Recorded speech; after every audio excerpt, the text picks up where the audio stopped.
Hey guys, my name is Heron, and today we are playing a very, very special game to me. This is Mario 64. If you've never heard of it, played it before, this was the first 3D Mario game, technically the fourth Mario game to ever come out.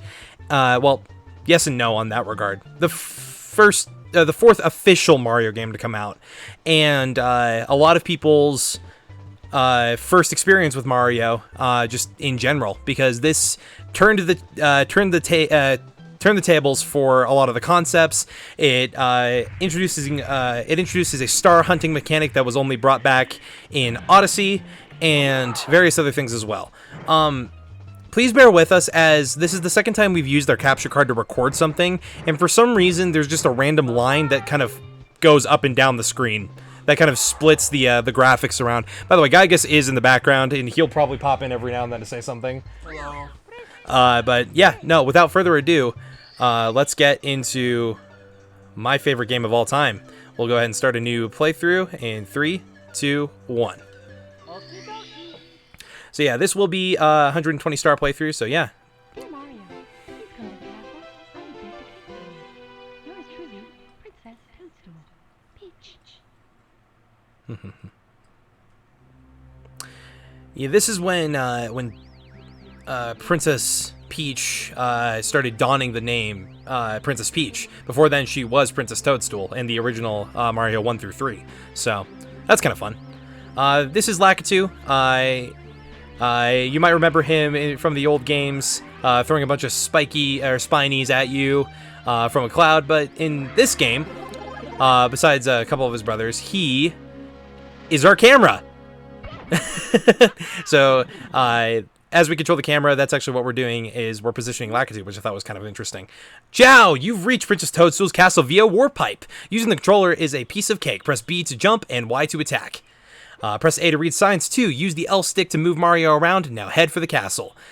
So yeah, this is the first instance of Mario, a lot of aspects. This introduces the triple jump. This introduces a bunch of things. This introduces diving, which I can't do for some reason. Why can't I dive? Why can't I dive? Oh, I don't like that. I don't like that at all. Oh, this is about to get really interesting. For some reason, because I've been playing, I'm used to the N64 controls, so I've been playing in prep for this on the Virtual Console for the Switch on the N64 Virtual Console over there, which has the dive button as B, but for some reason that's an alternate jump button, and I have to press Y or X to dive and punch.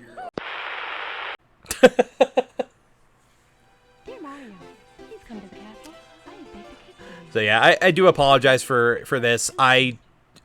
The whole reason I wanted to record on the 3D All-Stars version of it was so you guys didn't have like the plus start button and the plus minus menu, and just like a smaller version of the screen, essentially. I'm sure Gygus is gonna work around and kind of edit that out, but it's just kind of annoying to deal with overall. And I wanted the game to be a little bit more immersive for the captive audience that are going to be listening to this. So yeah, I do apologize about that. There's nothing I can do about that, I guess. But yeah, we've spanned through this text, so I'll just do what I normally do whenever I play this game, and I'm gonna rush through the text. Alrighty. Oh, that's so much better. Alrighty, can I skip it? No, I can't. I do know some speedrunning tactics in this game, but not all of them I've mastered very, very well. Good afternoon, the Lakitu Bros here, reporting live from just outside Princess Castle. Mario has just arrived on the scene and will be filming the action live as he enters the castle and pursues the missing Power Stars. As seasoned cameraman, we'll be shooting from the recommended angle, but you can change the camera angle by pressing the C buttons. If you can't adjust the view any further, we'll buzz to take a look at the surroundings. If you can't adjust the view any further, we'll I can read. Yep. Stop and press C up. So yeah, you can do a bunch of different camera controls. That's really all this is. But that's kind of it. I might just stop reading text from here on out because I'm starting to get really bored with it, and I just want to play my favorite game. So, yep, here we go. Welcome, no one's home now, Scram. That always makes me laugh every time I see it.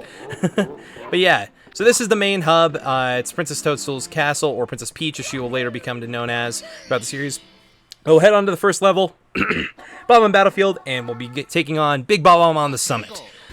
So when I said that the game introduced the star hunting mechanic, it doesn't show you where the star is, or the sunshine, or the shine sprite is, like in Mario Sunshine or in Mario Galaxy. It just throws you into the level, and you have to explore until you find the right one, which I always thought was kind of an interesting idea. So, yeah, I decided to skip the warp like I normally do, because I wanted to show you guys the level a little bit. But yeah, so Mario is a lot more acrobatic in this game than he is in a lot of other ones. If we go around the mountainside, which we will do later, it's just a longer version. There's a couple of different traps, but we can step in here and we can warp. Whoa! And then I'm going to skip this around, and I'm just going to go up here because it automatically initiates the cutscene. It's Big Bob-omb. He has some very funny text, but we're going to ignore all of it because I want to get into the fight. Alrighty, so this boss is kind of dumb, and a lot of people got stuck on it as a kid because initially you would expect, hey, let's throw this guy off the mountain because it'll do more damage, right? No. Let me show you what happens if you throw him off the mountain.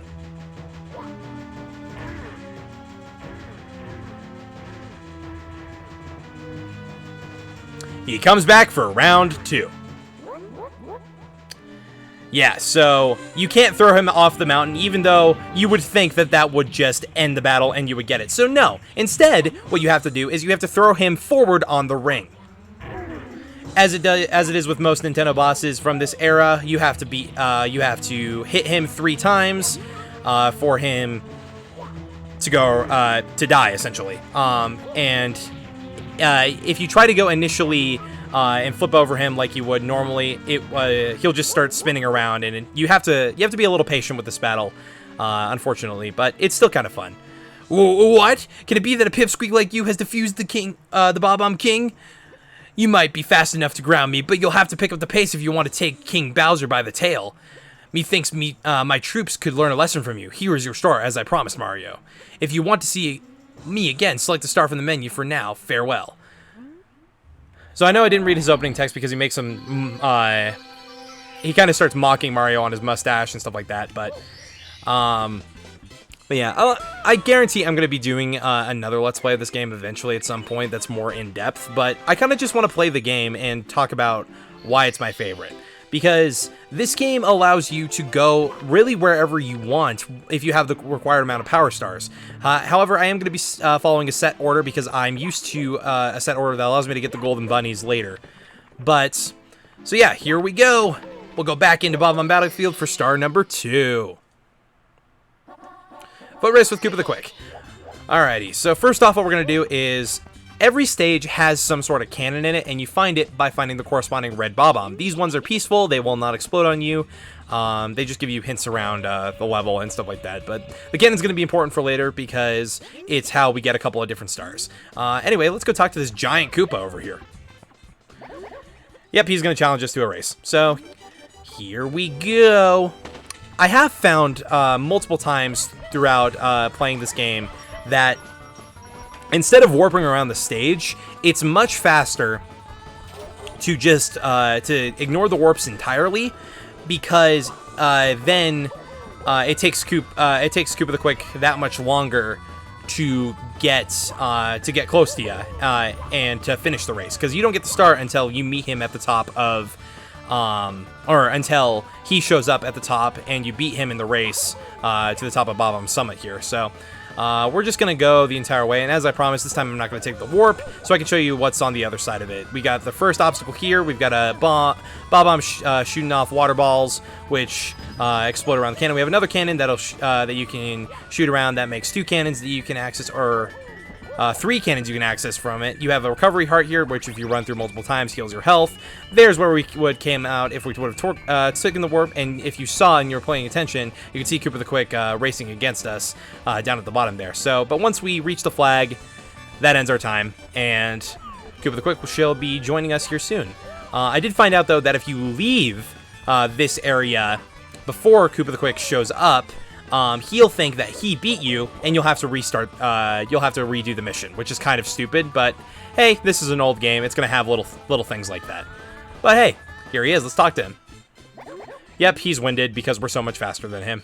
And there's a little glitch that happens with Mario's face when the camera zooms out too far, or you just start moving. Yeah, Mario's face kind of just depixelates, and it's kind of hilarious.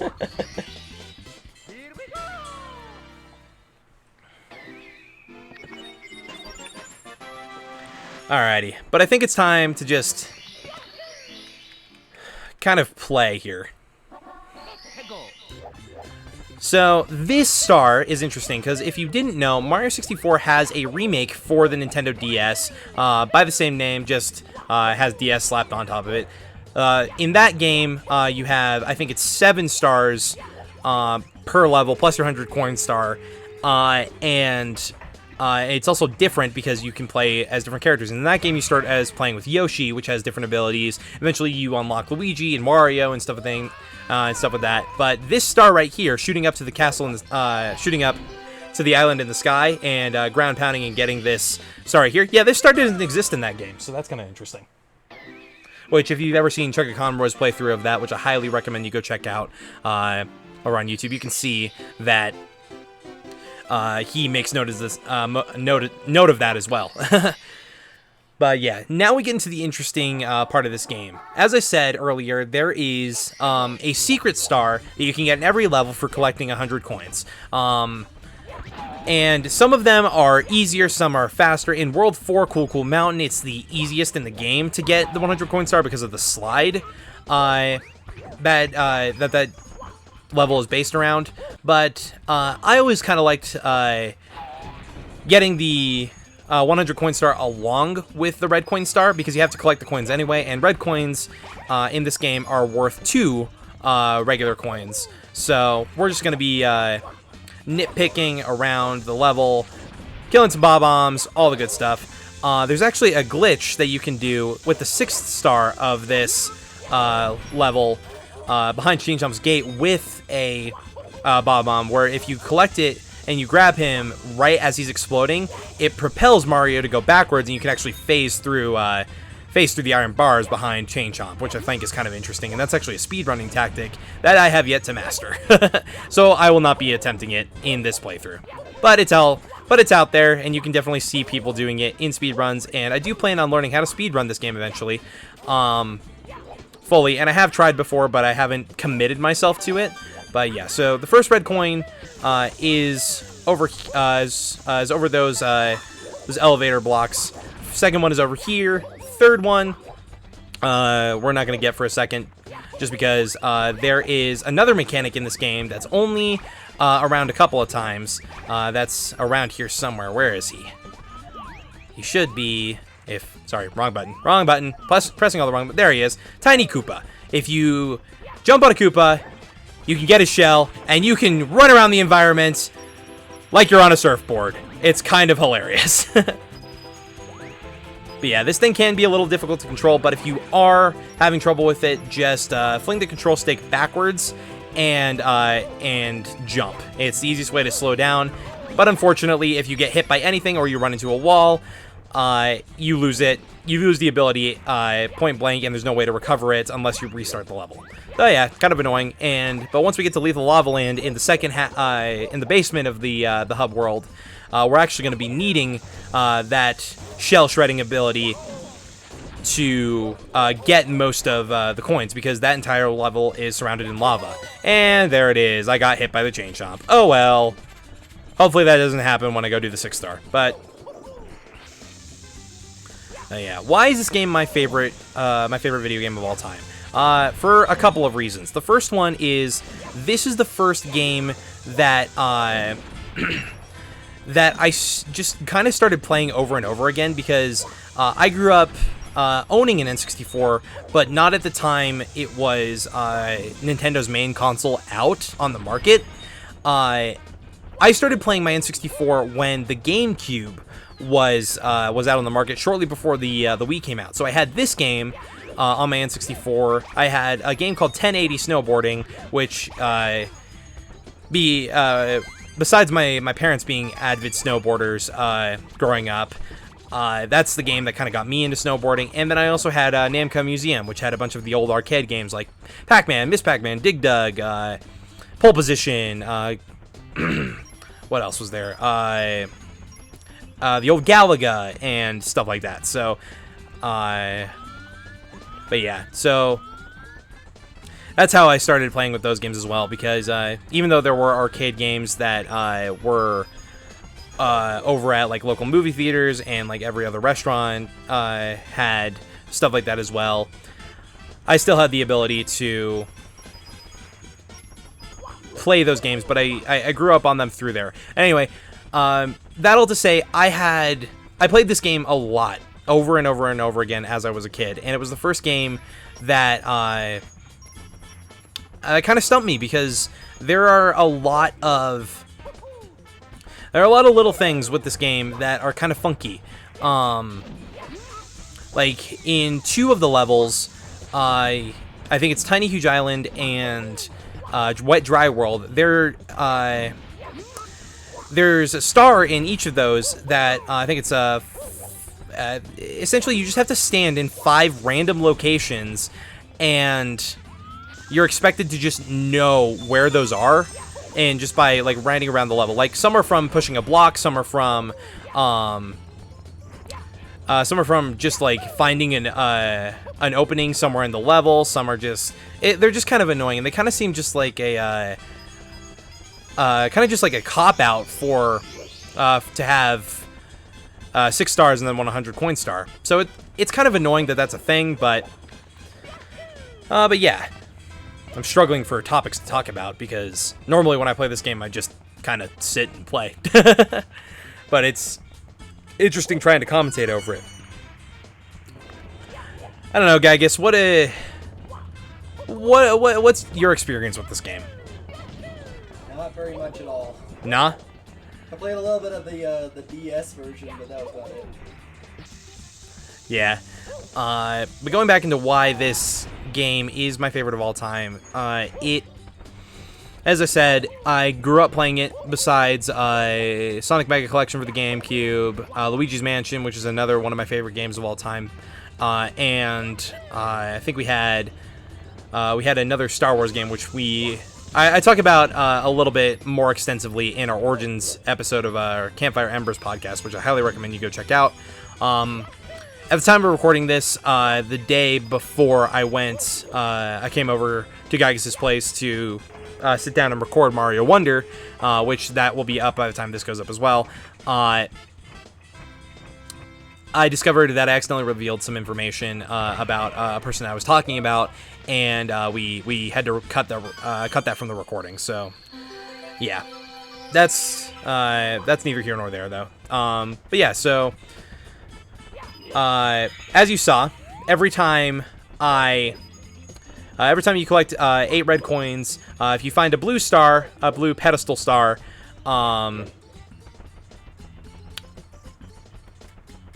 in the level, what ends up happening is the star will appear there once you collect all 8 red coins. And unfortunately, I kind of screwed myself a little bit, because what I'm doing right now is not meant to be done until you have the wing cap later, but I'm just mainly getting it for the coins, because as I said before, you collect 100, the star appears. But the unfortunate thing is the star just appears wherever you get that 100th coin. So now I have to go all the way back to the island in the sky and shoot from the cannon.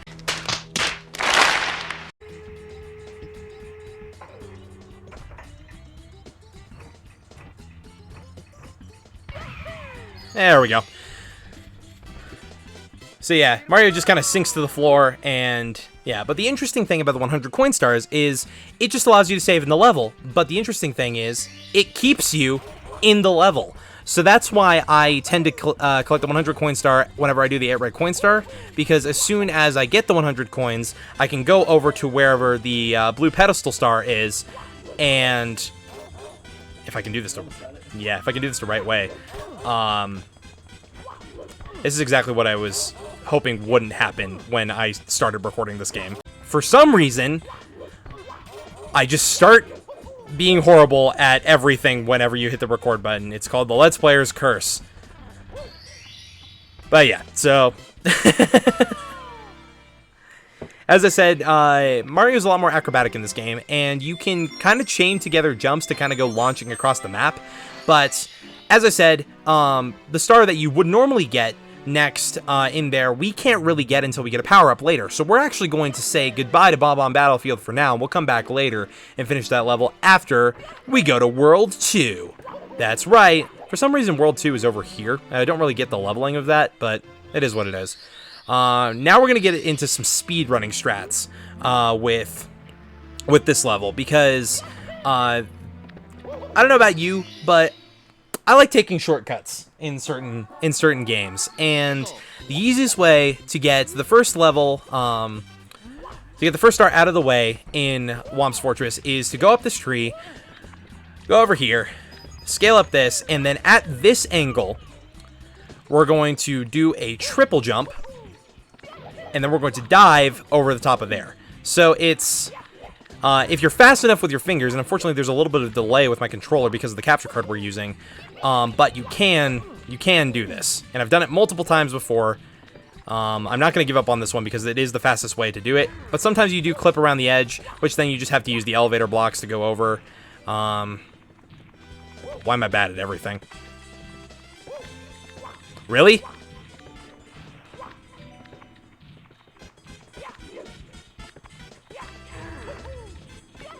See, that's what I'm talking about. Sometimes you just kind of clip through it or dive over the angled projection there. But normally, you can kind of just do that. But this glitch during the Whomp King boss fight is pretty easy to pull off, actually. Normally what you would do is you would go around and then ground pound on his back. But you can actually just clip right through him by just ground pounding, and then during the animation, instead of him crushing you, you'll just go up and, yeah, you'll ground pound on his back. And as per usual, you beat him in 3 hits, and then you get a star. Not really a perfect run of that level, but it is what it is. Yeah, I always love the fanfare that you get after beating every level. It's kind of fun. All right, to the top of this fortress. So for this star, what we're going to do is we're going to pop over, and we're going to do the exact same thing we did last time, except the level environment has changed.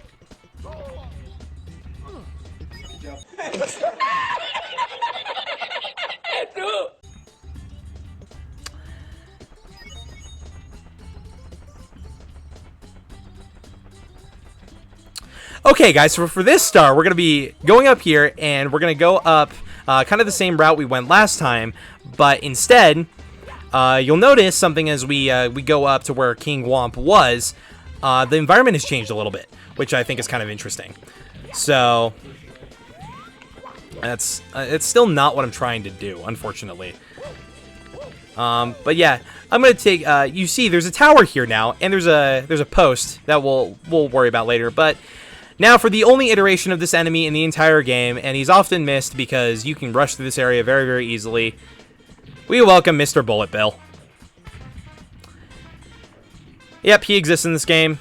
He's very derpy looking, but we'll let him hit us because we're not going to see him ever again.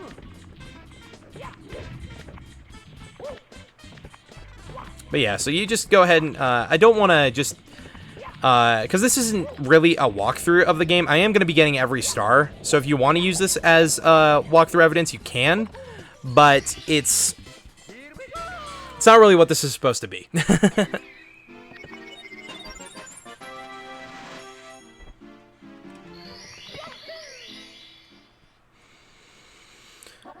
I'm struggling with things to talk about because we have been recording for a while. Sorry, I activated the owl. I'm not supposed to do that yet, so we're going to ignore him. But what we are going to do is, as I said in Bob-omb Battlefield, there's a cannon in every level, so we got to find the corresponding red Bob-omb. We're going to open it, but normally what you would do, this star is called Shooting to the Wild Blue, so obviously you'd think you'd have to go into the cannon, which normally you would because the star is just right up there. But I don't like doing that because there's a very easy chance that you could just go flying off the map and you can miss it entirely and go into the abyss and you could die. So instead what I'm going to do is I'm going to wall jump off of the wall over there and just collect it like this. It's much easier, much safer. It's just better overall.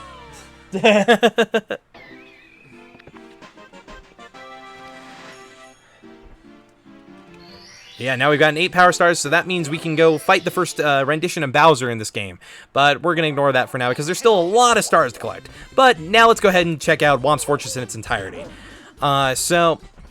Yeah, piranha plants in this game are kind of interesting. When they're first introduced, they're sleeping. So what the game tells you how to do when you first get into this level is if you walk slowly and you just push your control stick minorly, Mario will actually tiptoe, and it doesn't cause any commotion, and it won't wake the piranha plants up, so you can kick them, punch them, or jump on them and do whatever. But if you're fast enough, you can just kind of tackle them, and you can take care of them that way. The nice thing about Whomp's Fortress is there's just a bunch of lines of coins everywhere, so you don't have to go mob hunting or enemy hunting as much as you do in, like, say, Bob on Battlefield.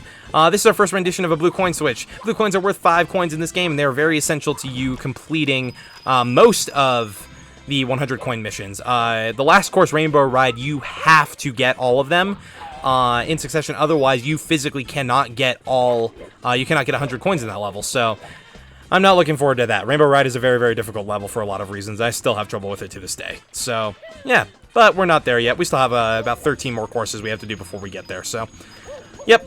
What else? First rendition of these enemies, and the only rendition of them, they're just pistons that will try to shove you off the map. That's really it. This won't be the only rendition we'll see of them, but these are not Whomps, these are Thwomps. These are the typical enemies you'll see in, like, the new Super Mario Bros. Games. Normally they have spikes around them, but this was one of their first renditions, and in Mario 3 you see them as well. They're blue. They were originally blue, and they have kind of a derpy looking face on them. But yeah, and as I said before, like, if you try to go near a piranha plant, they'll wake up and attack you, but if you go away, they'll fall back asleep, and then you can just tackle them that way. Kind of an easy way to take care of those enemies, and each one of them gives you a blue coin, so that's kind of nice.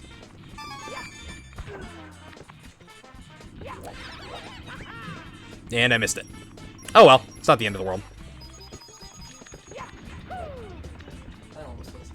Nope.